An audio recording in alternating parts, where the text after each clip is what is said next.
Assalamualaikum warahmatullahi wabarakatuh. Perkenalkan, nama saya Dandra Satria Fernandra dengan NIM D1A024117. Di sini saya akan mengangkat video tentang kebudayaan Indonesia yang berasal dari Yogyakarta, yaitu wayang kulit. Selamat menyaksikan.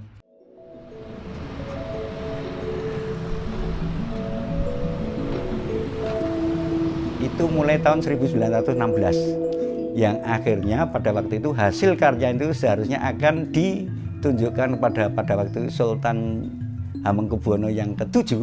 Barang itu sampai di alun-alun utara itu untuk rebutan orang-orang Belanda.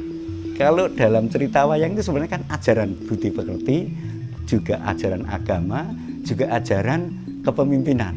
Hanya saja sekarang itu memang tantangannya banyak hura-huranya. Jadi antara hiburan, tontonan dan tuntunannya, sekarang tuntunannya tinggal 20%, tontonannya yang 80%.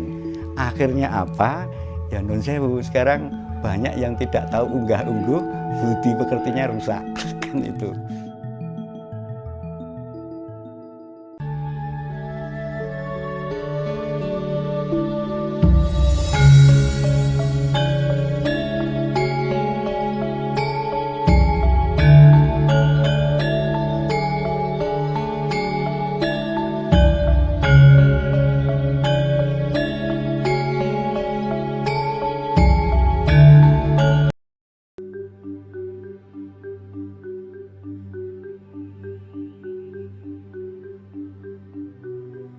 Wayang adalah salah satu ciri khas dari bangsa Indonesia yang merupakan pertunjukan budaya yang sudah diwariskan secara turun-temurun.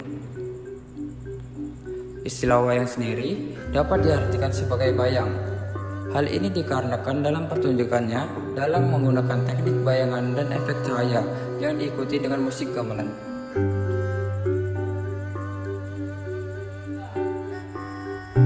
Wayang kulit adalah salah satu wayang yang paling populer di Indonesia.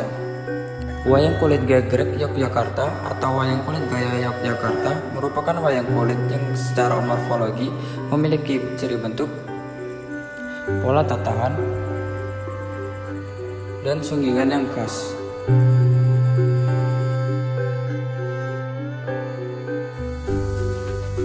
Pucung merupakan sentral kerajinan tata sungging kulit, khususnya wayang yang berlokasi di Dusun Karangasem, Desa Kisari, Kecamatan Imogiri, Bantul, Daerah Istimewa Yogyakarta.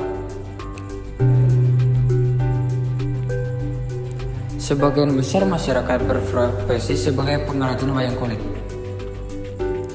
Keahlian membuat wayang ini diperoleh dari leluhurnya sejak tahun 1930-an.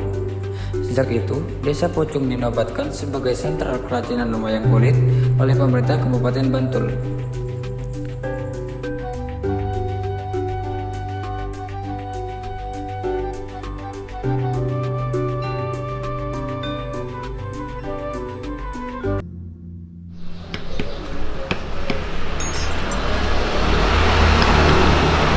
Kronologisnya demikian, Mas. Kebetulan pada waktu itu almarhum Mbah Atmo Glimboh atau Mbah Atmo Karyo itu kan juga sebagai abdi dalam di Keraton Yogyakarta, di mana pada waktu itu juga ditugasi sebagai perawat wayang di keraton. Sehingga dengan tertariknya itu mulai membuat sendiri di Pucung sini. Itu mulai tahun 1916.